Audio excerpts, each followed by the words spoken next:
Yaskawa.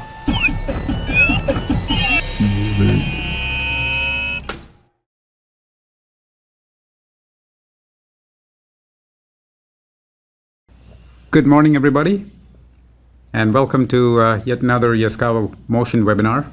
Today's presentation is a linear flying shear solution package with MP-IEC controllers. My name is Nishant, and I'm a motion application engineer.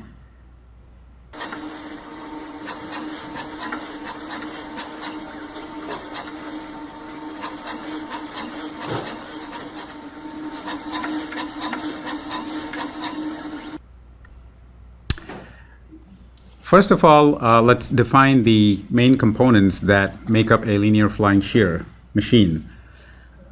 We start off with the conveyor, or in our case, that it will be the cam master. The conveyor is where all the products will be placed at a certain distance from each other. This distance can be a constant distance, or it could be irregularly placed products. And in order to track these products, you may have a registration sensor, basically a digital sensor that captures a leading or a rising edge of the product that comes along the conveyor, which runs at a certain speed. And once the sensor captures the position of the products that need to be processed, we need to do something with that information. And generally, for a linear flying shear application, the main component, the main servo component, is a speed matching axis that is shown as the cam slave 1 here. Remember, in this presentation, we are going to focus on linear flying shear applications that are solved using camming, electronic camming.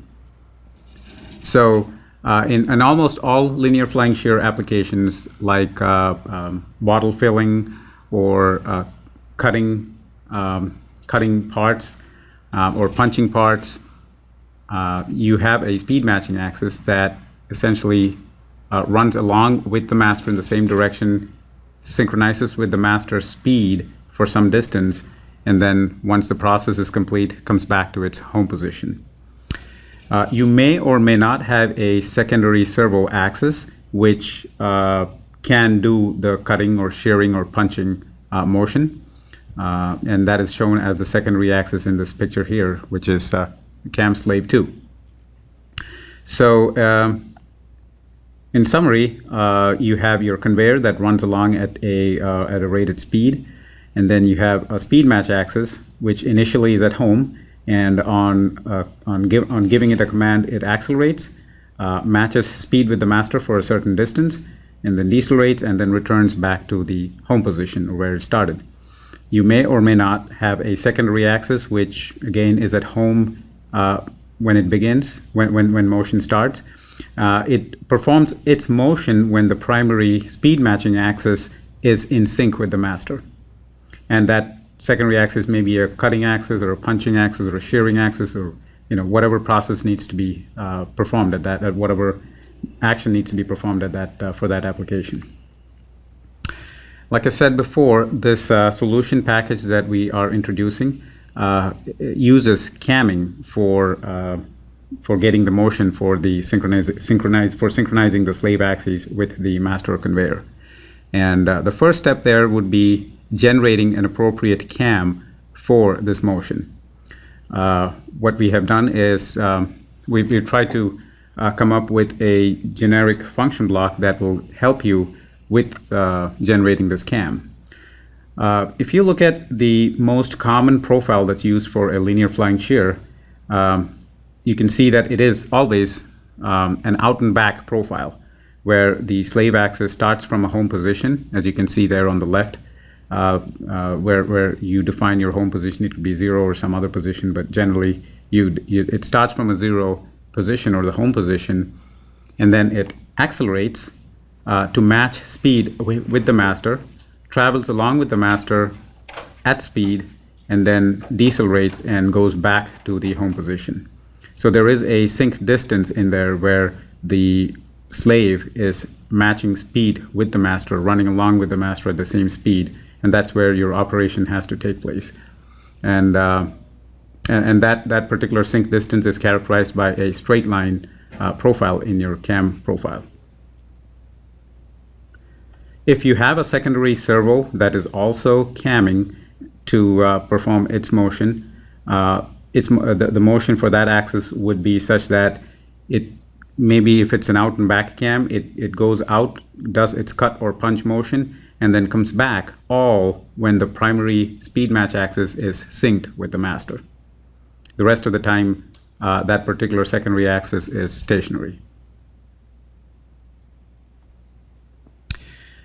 So here's the first function block that we have designed for this purpose, for generating a cam. The Linear Flying Shear application solution package consists of two function blocks.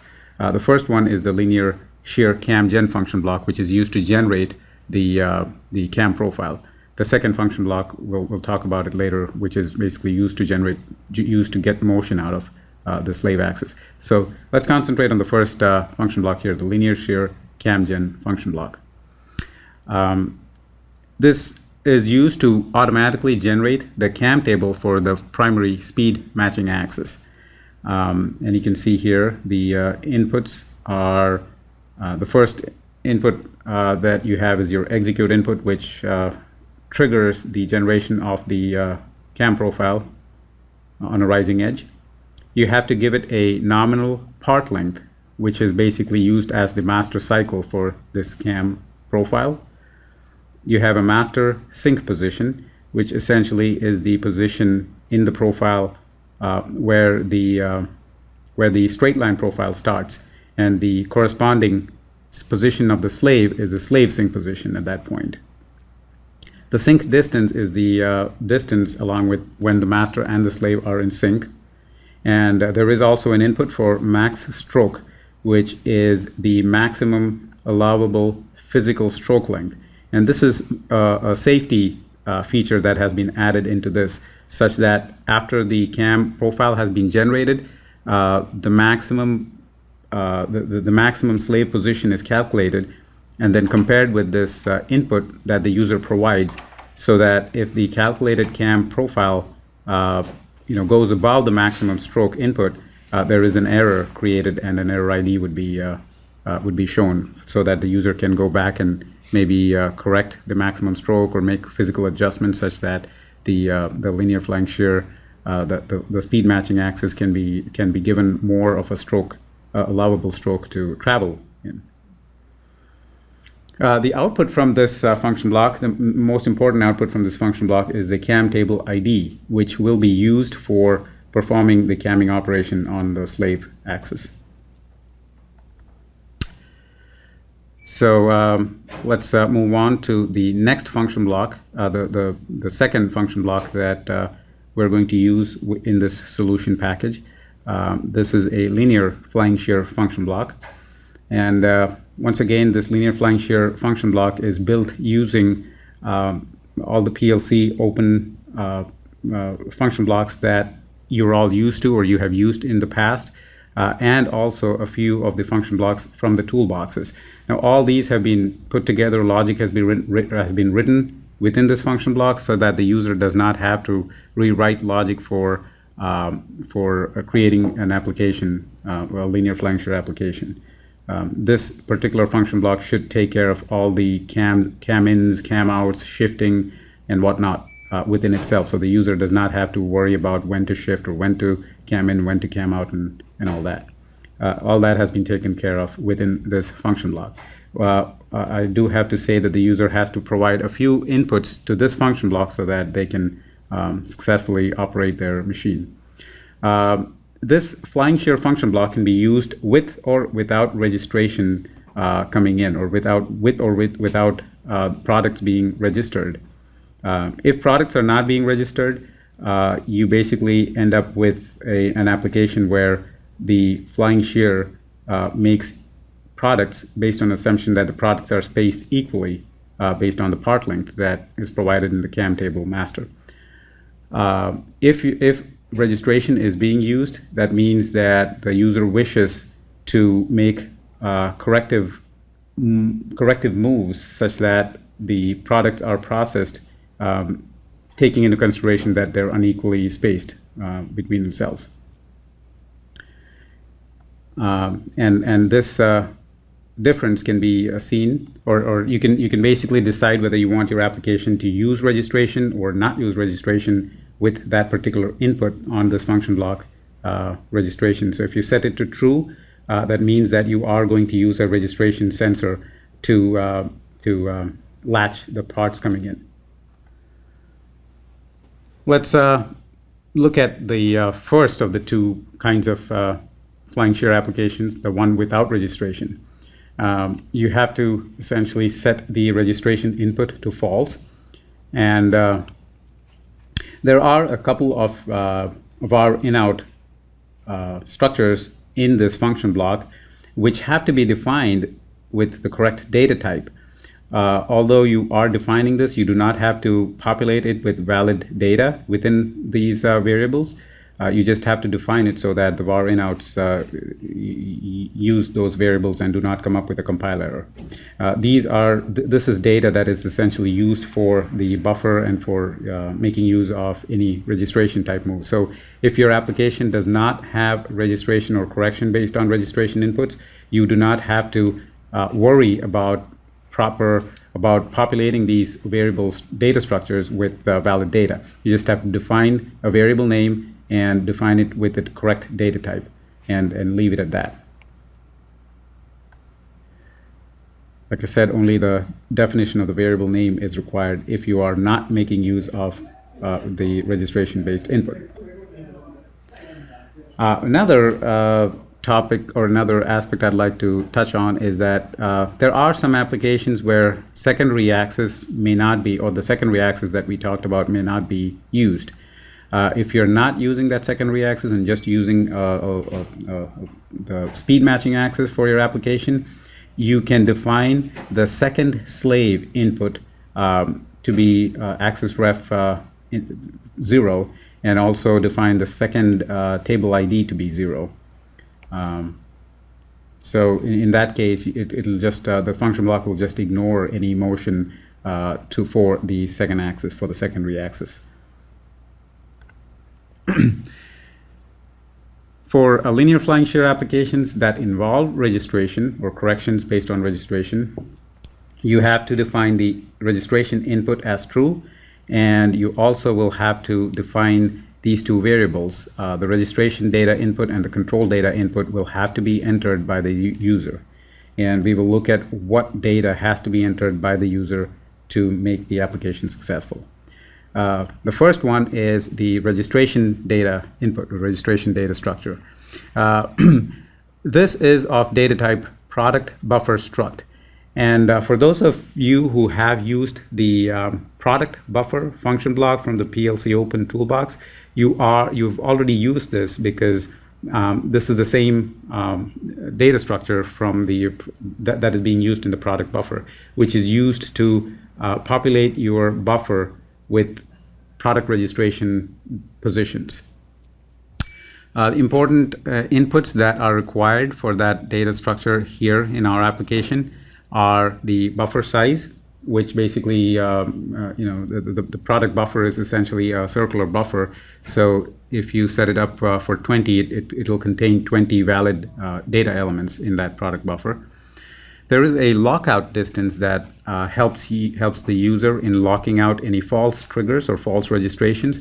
In this example, I have set it to a value of 9, which means that the product buffer will wait for the master to have moved 9 units before another trigger is accepted, another product is accepted into the buffer.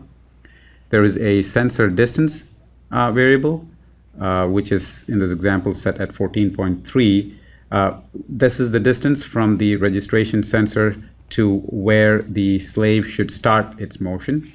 There's also a product away distance, which is the distance from the sensor to where the product has finished its synchronization and it can move on to start processing or start motion or start shifting for the next part. So you can see from the picture, the sensor distance is where the slave starts moving, or the distance from the registration sensor where the slave can start moving, and the product away distance is a position right after the sync position where the product has been processed and it's safe to now start working on the next part. And of course, there's the definition for the registration sensor. I'm essentially assigning my ext1 input on the touch probe for use to capture the product in here. Various other features that are available, or various other elements of the registration data structure are available to make minor corrections in real time. For example, manual offset is one of those elements that can be used to make minor adjustments real time when the product is running, or when the user is running. For more details, please refer to the product buffer function block. For more details on this data structure, please refer to the product buffer function block in the PLC Open toolbox. I've listed these four because these are the four important elements that are required for this application to function correctly. The second input that the user has to provide is the control data structure, and this is the variable, or this is the data structure that lets the user adjust how far of a sync distance needs to be done, and where the decision to cam out, if it's required, needs to be made. The various important elements of the control data structure are the mode. We have a linear flying shear mode. There is a decision position, which is essentially used to decide whether the slave can now be cammed out. For example, if there are no more products coming through the product buffer, you have to make a decision to cam out, and you have to decide when, the position in the cam master when you make that decision to cam out is what is decided by the decision position that the user has to provide. In this example, I'm deciding to cam out at 12 if there is no more product in the buffer, and that happens to be around about here. So after the products have synced and it's moved away, it gives it probably about 5 units before for products to fall into the buffer before it makes a decision to cam out. So the cam out decision is important because that'll decide whether it'll continue with motion for another product, or whether it'll just stay flat and the slave basically goes back to home and does not move after that. So this is the decision position, whether for how the slave reacts in the next cycle. The other elements are the start sync position and the end sync position, and that corresponds to the positions on the master where the synchronization basically starts and stops. So there cannot be any shifting in this area. Anyway, what I'd like to stress is these are the only important points, and if you understand what these elements of these data structures are, you do not have to worry about when the shifting will take place, or when the cam in will take place, or when the cam out should take place. As long as you have good information here, inputs here into the function block, this information will be used by the function block, and all the decisions on when to shift, how much to shift, when to cam in and when to cam out will be all made by the function block. So user will not have to write any code or logic for that. Now moving on, another input that is provided on the linear flying shear is a clear buffer input, which which basically stops adding more products into the buffer. So it basically puts a freeze on the product buffer. You can sort of say that it's a pause for this function block. What it does is it prevents any further products being added to the buffer, but it does clear out all the products that are already in the buffer. And this input is essentially used only when you have applications that involve registration products. If you do not have registration, there's no point in clearing a buffer. The buffer is not being used if you're not registering parts. Now, with those two function blocks, essentially you can implement a linear flying shear application. Let's see the various steps on how to implement a complete how to go about putting this all together. First step would be to configure your axis. Generally, you have you may have just one servo in this application. In this example from a demo we had 3 servos. We had a master rotary axis, which was the conveyor. There was a linear motor which is a speed matching axis. You may not need a linear motor here. You may just have a ball screw, a rotary motor connected to a ball screw to get your linear speed matching motion. And then we did have a secondary servo for making a punch action on it. The second step would be to add the Flying Shear application solution package as a user library. If you wish to use it as a user library, you'll have to add it.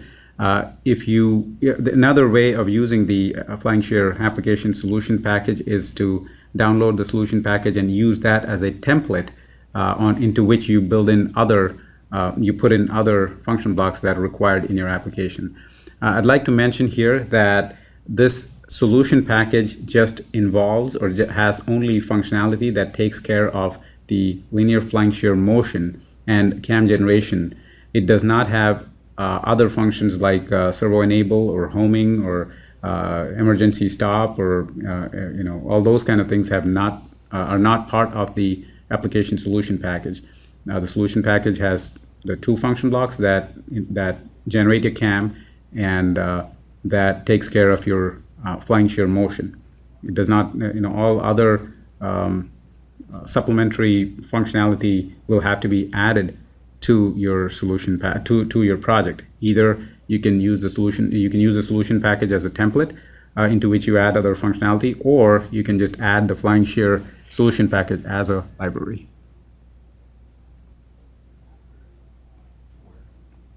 Yeah, so you can use either or. Another important thing to note here is we would like to make sure, or you should make sure that the function blocks are added in this order, such that that's the reason for that is because the CAM toolbox uses functions in the PLC Open toolbox, and the PLC Open toolbox uses functions in the Math toolbox, and so on. So this order in which the libraries are added to your project is important. If you're using the Flying Shear solution package by itself, you don't have to worry about the order, because the solution package has all these toolboxes in that order in there already. But if you are creating it in a project from scratch and adding all these, you have to be careful about the order here and add them in this order as shown in this slide. Third step is to create cam tables. There are two ways of creating cam tables for the Linear Flying Shear application. The first one is using the function block from the solution package, the Linear Shear Cam Gen. We discussed that earlier. The other way, let's say you're not interested in that and you want to create custom profiles because of the uniqueness of your mechanism or some constraint or some unique way in which you want your cam to be generated, or maybe the customer already has a cam profile which they want to use and they don't want to go to anything else. You can use either the YCam file select to bring an already predetermined cam profile from the controller memory into the application memory, or they can use the cam generator function block from the cam toolbox and use the YCam struct select to generate your cam table ID. So there are various ways in which you can generate your cam profile. Once your cam profile is generated, you basically go in and enable the axes involved and home them. Homing is important because you want to make sure that the linear speed matching axis starts from the correct position. If it does not start from the correct position and you use the Linear Flying Shear function block, it does not. There is nothing in the Flying Shear block that checks for position where you're starting from. It uses the default cam enable properties in which it basically assumes that you are in home position, and so it starts from where the profile starts from where you are at rest. And if you're not at the proper home position, you may overshoot or you may go to your limit. So homing is very important, just to make sure you're not going to damage your linear axis or linear slide or whatever you're using for that. So homing is a very important part of what the user will have to do before they use the Linear Flying Shear function block. There is a new function block that has been introduced from CAM Toolbox version 2.05 onwards. It's called a SetCamMasterCycle, and this function block is used so that once your CAM profile has been generated, the SetCamMasterCycle will be used to invoke that CAM profile such that the controller now knows the master cycle. The default master cycle in all camming applications, if the controller does not know about the CAM profile, it assumes the CAM master cycle is unity or 1. So the first time in certain applications, you need to do a shift before the CAM in is called. Examples of such applications are linear flying shear or even a rotary knife. So for such applications which need where the controller needs to know what the master cycle is, even before the CAM is engaged, you have to use the CAM ID and invoke the CAM such that the controller knows what the CAM master cycle is. And so this function block essentially is a new block that has been developed in the CAM Toolbox, which is a one-shot function block, which does what it has to immediately, but it basically it uses the CAM table ID and wakes up lets the controller know what the CAM master cycle is. So this will have to be done before you run the linear flying shear function block. And since we had 2 slave axes in this application, we use 2 instances of the SetCamMasterCycle block. Once the CAM cycle has been set, we can go ahead and enable the linear flying shear function block. You can see here, this is an example where I'm not using registration inputs from my sensor. I'm just starting a simple flying shear application where it processes parts based on a constant length, and the stop buffer is used only if you are using registration type moves, so I won't be using this at all for pausing my application. Turning off the enable while the slave is camming with the master will finish the current product. Motion in this case will not be aborted. The user will have to use an MC stop outside in their application if you want to immediately stop motion or abort motion. So just dropping enable does not stop motion immediately. It basically just lets the cam out do the camming out at the end of the master cycle. Here's a logic analyzer plot of what happens when you run it not in registration mode. You can see here that there is the master goes along its part length, and once the flying shear has been enabled, it basically starts the camming motion, the out and back camming motion. Slave 1 position has been shown in the green, and slave 2 is the profile in pink here. You can see the speed match region where the shear or where the cut happens from slave 2. Speed matching between the master and the speed matching axis, slave 1, is shown here in the last 2 plots. Here's a screenshot of the linear flying shear running with registration, and like in this registration-based move, the stop buffer or the clear buffer input is used to pause the product buffer, and all the products within that are already in the buffer will be processed anyway. Again here, just turning off the enable while it is camming will only finish the current product. Motion does not get aborted immediately. The user will have to use an MC stop to abort motion if they want motion to be abruptly stopped in the cam cycle itself.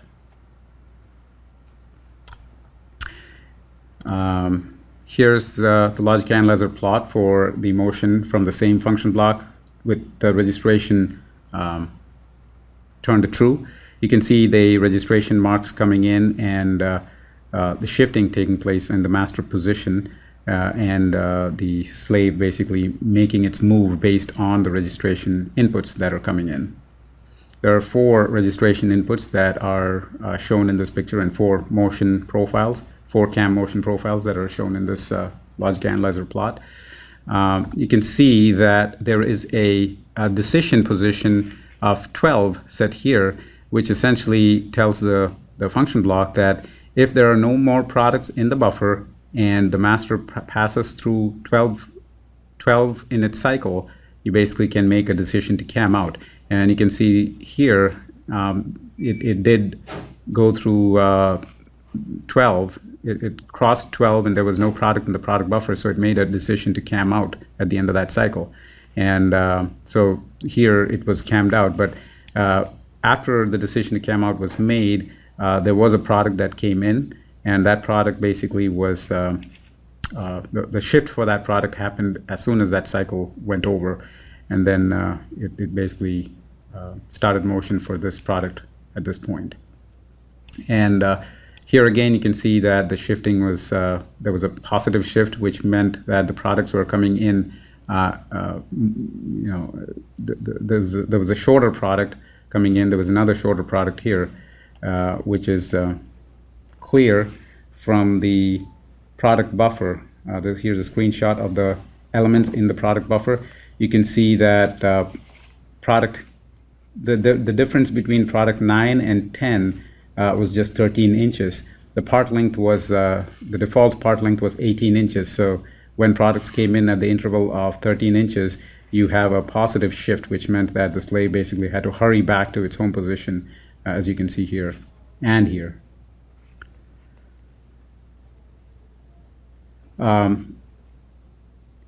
Now you can also see that because we had in our data, we also had a lockout distance of 9. If you remember from a previous slide, there was a false trigger that got triggered here, and you can see that the lockout distance of 9 basically made the function block ignore that trigger, so that this particular false trigger did not get into the product buffer. So that was totally ignored. So that's another advantage of using the product buffer and using the function block that has the product buffer inside it. So in summary, the linear flying shear function block automatically captures registration marks and makes adjustments such that the parts are processed. The parts that come at regular or irregular intervals are processed. The user does not really have to worry about, like I said, does not have to worry about when to cam in, when to shift, how much to shift, when to cam out. All that is done within the function block itself. These are all based on a few inputs. I think a max of 8 inputs from the user, and these 8 inputs are split between the 2 inputs on the linear flying shear block, the registration data and the control data. The application solution package that we presented here has been derived from the pyramid architecture that we have been trying to set up and use, so that the user, it's easier for the user basically to complete their machine. So you can see at the bottom here is a machine, and it's made of your linkages and your motors and all other components in between. And the control engineer has essentially, he needs to use the programming software to work on it. And we have our very basic PLC open function blocks, and then Yaskawa has been providing toolboxes, various toolboxes for various applications that have function blocks that contain solutions that will have to be that can be put in for your application. Now we're trying to add one extra layer on top of the toolboxes that we've been providing, and the extra layer is the application solution package for simple applications like linear flying shear or a rotary knife, where you have 1 or 2 function blocks that basically use the power of the toolboxes and the power of the PLC open function block, so that the user does not have to sit and worry about putting all these function blocks in the toolboxes or in the PLC open library together, write logic around it, and so on. It would be easy for the user if they just had 1 or 2 function blocks to deal with and get done with the solution. So keeping that in mind, a few of the former function blocks that have been used in this solution package are shown here. We used a couple of toolboxes here, This is just an example. We've used more elements of toolboxes, but a couple of important function blocks from toolboxes we've used are the cam generator, cam control block, cam shift control in the cam toolbox, and product buffer from the PLC open toolbox. And we built the Flying Shear solution package comprising of two function blocks, the cam gen and the Linear Flying Shear, which essentially uses a combination of all these lower layer function blocks. And just to demonstrate our solution package, here is an application that here's a complete program into which I've added the Flying Shear application solution package, and it has all other toolboxes inside it. So this is a function block that uses the solution package as a library. The steps are very easy. You basically, one of the primary steps is to create my cam table, and I'm using the Linear Shear cam gen to create my cam table. I got a cam table ID, and once I get my ID, I basically go in and enable my blocks just to servo on them, and it takes it through the process of homing all my axes. All the relevant axes are homed, and once they're homed, and once the master axis, I do set the SetCamMasterCycle here for the two slaves, and my master starts jogging at that point. After the master is jogging and I have my cam tables enabled, all I need to do is now use my Linear Flying Shear function block. And you can see here the Linear Flying Shear function block, and if I want to use registration-based inputs, all I need to do is enable the block, and it is busy at this point. And you can see here the buffer level, the products coming in the buffer level. There's also a counter that counts the number of parts that are sheared as and when they come. And I have the ability to stop the buffer or pause any of the parts, pause the functioning of the Linear Flying Shear. And what it does is it basically just stops adding more entries into the product buffer. And anytime I want to clear it, or anytime I want it to continue, I just turn it off, and it starts adding back products into the buffer, and starts cutting at that point. So it's as simple as that. There is nothing else in my application program here. I'm basically enabling them, homing the axes. I do have a function block where I'm setting up my, like I said, the user inputs, the registration data, and the control data. It's as simple as this. This is the data that I've included for my application. I'm setting up my product buffer size, lockout distance, sensor distance, product away distance,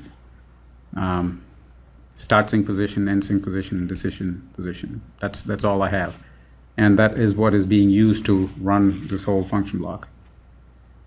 And the cam in, shift, and all that is internal to this.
That is all I have for this presentation. At this time, I'd like to open the session up for questions. If you have any, please type in your questions in the window. There's one question, how do you know if you will exceed the velocity or acceleration limit of the linear axis? You will not know if you are running at, if your application or the cam profile that you have generated is going to create or command an acceleration or a velocity that's greater than your rated speed of the motor. That I'm assuming that is going to be taken care of in the sizing part of it. This solution package does not check for velocity or for the rated speed of the motor, or that's a separate issue at this point. There is a function block called Cam Analyzer in the Cam Toolbox, which can be used to analyze the cam profiles that are generated. So let's say you generate a cam profile using the linear shear cam gen function block, and it generates a cam ID. You can put that cam ID into the Cam Analyzer function block in the Cam Toolbox, and it'll tell you what your maximum velocity is going to be. Now, you will probably have to look at your user units and your gearboxes and all the configuration to figure out if your motor that you have selected is large enough to take that velocity or that torque, for that matter. So you can use the Cam Analyzer as one step more that you can use to analyze this and decide on whether the velocity is going to be sufficient or not. My answer is there is one more tool available, but you will have to use that tool along with the sizing software to decide on if your motor is going to take that speed or that torque. There was a question about the clear buffer input. Will it clear the cam cycle? Yes, the clear buffer basically will clear all the input, clear the buffer up to that point. It just does not allow new inputs to be added on to the buffer. Do other toolboxes have to be added in addition to the Flying Shear package? If you're using the Flying Shear package by itself as a template and you're building your application program in it, you do not have to add any more toolboxes because the package itself has all necessary toolboxes in there. If you use the Linear Flying, if you're starting from scratch and if you're adding the Linear Flying Shear application solution package as a library, you will have to add all the other toolboxes with it. And you'll have to add them in that particular order that was shown in that slide earlier. There's a suggestion that it would be nice if there was a display of the max speed and torque on the linear speed sharing axis. It's a wonderful idea. I think we can make that possible. We should be able to do something with it, probably by incorporating the Cam Analyzer into the cam generator or the cam gen function block. So thanks for that suggestion. We will incorporate that into that function block. Because right now it does try to analyze and figure out what the maximum position is or the maximum stroke is. So it would be easy for us to put in the max speed and probably acceleration, which is related to torque, into that function block. There's a question about if you're not using a sensor for registering a product and using the encoder feedback position, do I use the encoder position for the sensor distance? If you're not using a sensor for registering your product, that would mean that your application is going to work based on constant product lengths. The registration sensor essentially is used to make corrections in your profile such that irregularly spaced products can be worked with, or minor corrections can be made. For example, let's say your part cycle or your product length is 10 inches. You may have products that come in at 9.5 or 10.5, and so you need to make adjustments. The 0.5 plus or minus 0.5 adjustments will have to be made, and to determine what those adjustments are, you use the sensor. The sensor will say, okay, I got my part 1 at 10 inches, part 2 came in at 21.5, which means now you have a 11.5 inch product, which means the cam will basically have to be stretched out a little bit so that you get the 11.5 cut. So if you're not using the sensor, you just turn that registration input on the function block to false, which it is by default, and it'll basically run such that it's running a constant cam length. If we're all done with questions, we can close this session. There's one more. Can you discuss error recovery when an e-stop occurs in regards to buffer corruption and the shift? The product buffer will not be affected by any e-stops, because anytime you drop the enable on the linear flying shear function block, it basically takes off, clears the buffer, which means it brings the buffer level back to 0. And you should be fine. You can basically. I'm sorry. It does not bring the buffer level back to 0. It basically sets the use pointer and the store pointer back to its default value. So you do not have any problems. You will not have any problems even if e-stops happen. The shifting, nothing's going to affect it as long as the linear flying shear function block is disabled. After your e-stop and enabled again, it'll start from scratch. You'll have to, of course, if you're e-stopping at some random position in the cam cycle, you will have to bring it back to the home position before you start, because the flying shear is assuming that you're starting from home position. There's a question: what happens when the buffer size is reached? Does it roll over? The buffer size is adjustable. You basically, if you think you have 10 products between the product sensor and where your motion starts, you should set your buffer level or buffer size to something greater than 10, like 15 or 20 would be a good number to set there. If your buffer size is hit, that means you're capturing more product before motion is even starting, which means your buffer size is probably not correct. So I would, there is also an error ID that comes out on the function block if your buffer size is reached, and that basically means that there's something wrong in your application if you're hitting your buffer size. It's a circular buffer, so it does roll over, but there's an error that basically captures that rollover condition and say, yeah, you're done. So if the question is whether it's a circular buffer, yes, it's a circular buffer. So let's say you set it to 20. After the first 20 parts are run through, it goes back to the index of 0 or 1, so that it does roll over.